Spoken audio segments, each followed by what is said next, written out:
আপনারা অবগত আছেন যে আমাদের আজকে অক্টোবরের 4 তারিখ থেকে 25 অক্টোবর পর্যন্ত এই মোট 22 দিন সারা দেশে ইলিশ ধরা, আহরণ, পরিবহন, বিপণন, মজুদ সবকিছু নিষিদ্ধ করা হয়েছে সরকারিভাবে।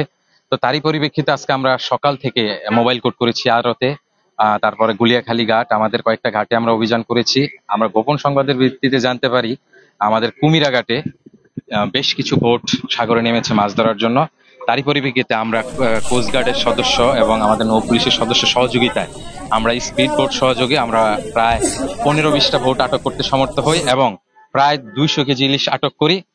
এবং সেটা আমাদের ঊর্ধ্বতন কর্তৃপক্ষ এবং ইউনো মহোদয়ের পরামর্শে আমরা এতিমখানায় বিতরণ করব। শীঘ্রই আমরা এতিমখানায় বিতরণ করব। আমরা আপনাদের সহযোগিতা কামনা করি, আপনার পাশে পালিয়ে গিয়েছে, বোট থেকে লাফ দিয়ে পালিয়ে গিয়েছে।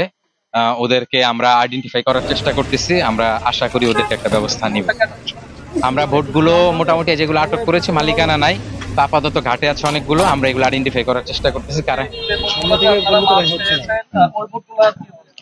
ওই বোটগুলো তো মালিকানা এখন এই মুহূর্তে আমরা আইডেন্টিফাই করতে পারি না, ওইগুলো ঘাটে আছে। আমরা বিভিন্ন সূত্র থেকে খবর নিয়ে আমরা একটা ব্যবস্থা নেওয়ার চেষ্টা করব, এটা যথাযথ পদক্ষেপের দিকে আমরা। ঘাটে কোনো ধরনের পাইকার বা কোনো ধরনের আড়ত থাকতে পারবে না, কিন্তু আমরা বিভিন্ন জায়গায় দেখি। হ্যাঁ, ধন্যবাদ। আসলে আজকে প্রথম দিন তো, আপনারা ইনশাল্লাহ আশা করি 2-1 দিনের ভিতরে পরিবেশ স্বাভাবিক হয়ে যাবে। আপনারা দেখতে পারবেন একদম মাছঘাট আড়ত ব্যাপারী যার আছে শূন্য হয়ে যাবে খুব শীঘ্রই।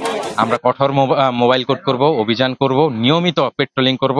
আমাদের নৌ পুলিশের সদস্য আছে, আমাদের কোস্টগার্ডের সদস্য আছে। আমরা এই অভিযান অব্যাহত রাখবো এবং আপনারা সময়ে সময়ে জানতে পারবেন ইনশাল্লাহ।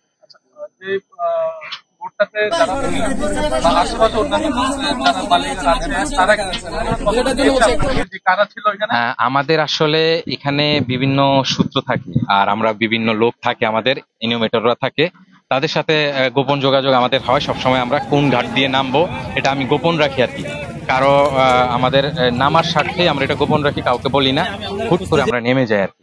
তো আমরা অনেক ঘাটেই অভিযান করবো, মোটামুটি সব ঘাটেই আমরা অভিযান করব।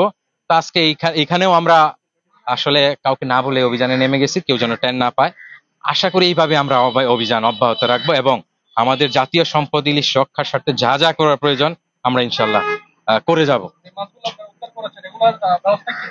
এটা আমাদের সীতাকুণ্ড উপজেলার ইউনো মহোদয়, আমার জেলা মৎস্য কর্মকর্তা স্যার মহোদয়, ওনার সাথে কথা হয়েছে। দুইজনই বলেছেন যে এটা আপনারা এতিমখানায় বিতরণ করে দিলে সবচেয়ে ভালো হয়। আমরা সেই অনুযায়ী এতিমখানাতে খবর দিয়েছি, লোকজন আসতেছে, ইনশাল্লাহ আমরা এতিমখানাতে বিতরণ করে দিব। কয়টাতে দিচ্ছেন আপনারা? আমরা মোটামুটি 4-5টা এতিমখানার লোকজন আসতেছে। তো আমরা 4-5টা 6টা যাই আসে আমরা আমরা বিতরণ করে দিব সবার মাঝখানে, সবার ভিতরে। আচ্ছা, ইলিশ সংরক্ষণের উদ্দেশ্যে যে ইলিশ ধরা বন্ধ, তো যে যে তাদের জেলেদেরকে ভরণ পোষণের দায়িত্বে একটা প্রণোদনার ব্যবস্থা। হ্যাঁ, আমরা ধন্যবাদ। আমরা সরকারিভাবে 25 কেজি চাল বরাদ্দ আছে 22 দিন বন্ধের জন্য। 25 কেজি চাল বরাদ্দ, সেটা অলরেডি আমাদের বরাদ্দ চলে এসেছে। সীতাকুণ্ডের বরাদ্দটা 2-1 দিনের ভিতরে চলে আসবে। আমরা খুব শীঘ্রই তাদেরকে বিতরণ করে দিব এবং সরকার যদি আরো কোনো কিছু সুযোগ সুবিধা দেয় আমাদেরকে, আমরা সাথে সাথে এটা তাদেরকে দেওয়ার ব্যবস্থা করব। আমার জেলেরা বেঁচে থাকলে আমাদের দেশ বাঁচবে, সেটা আমরা সবসময় অবগত আছি।